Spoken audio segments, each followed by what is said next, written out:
அதிகாலை 5 மணிங்க. இந்த இடத்த நான் கிராஸ் பண்ணும்போது, இதுக்கு முன்னாடி அவங்க எத்தனை மணிக்கு வந்து வெயிட் பண்ணுறாங்கன்னு எனக்கு தெரியாது. நான் கிராஸ் பண்ணும்போது 5 மணி. வேலைக்கெல்லாம் கிளம்பிட்டாங்க. வேலை என்னவோ 7 மணிக்கு 8 மணிக்கு தான் ஸ்டார்ட் ஆகும். இதுமாரி லாரிலேயே பஸ்லேயே கூப்பிட்டு போவாங்க. அங்கே போயிட்டு வெயிட் பண்ணுவாங்க. அங்கே வெயிட் பண்ணுற இடத்த பார்த்தீங்கன்னா வழிபாடு தராங்க. சாமி கோவில்கள் சின்ன சின்னதாக கட்டி வச்சுருப்பாங்க.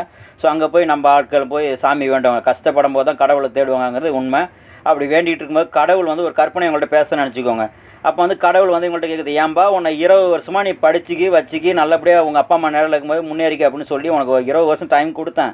நீ அங்கெல்லாம் டைமை விட்டுட்டு அங்கெல்லாம் எனக்கு கண்டுகோலம் கிடையாது. இங்கே வந்துட்டு வேணும்னா என்ன பண்ண முடியும்? ஆனால் ஒரு விஷயம் பண்ணுறேன். உனக்கு வந்துட்டு நான் கை கால் எந்த ஆபத்தாக இருந்தால் வேலை வந்து கஷ்டமாக நஷ்டமாக உன்னை வந்து பாதுகாப்பாக வச்சுருக்கேன். ஆனால் நீ இதை பண்ணணும். வருங்கால சங்கதிகள்கிட்ட நீ சொல்லணும், வெளிநாட்டு வேலை ரொம்ப கஷ்டம், ஒழுங்காக படிச்சிங்கன்னு சொல்லணும். உன் குழந்தை நல்லபடியாக படிக்க வச்சுக்கணும். வீட்டில் இருக்கிற கஷ்டத்தை சொல்லி நீ சிக்கனமாக அனுப்புகிற காசையும் சிக்கனமாக வச்சிங்க, நான் ஊரில் ஏதாவது பிஸ்னஸ் பண்ணுவோம் அப்படின்னு சொன்னால் மட்டுமே உனக்கு வந்து முன்னேற முடியும் அப்படின்னு சொல்லி கடவுள் புத்திமதி சொன்னிச்சான்.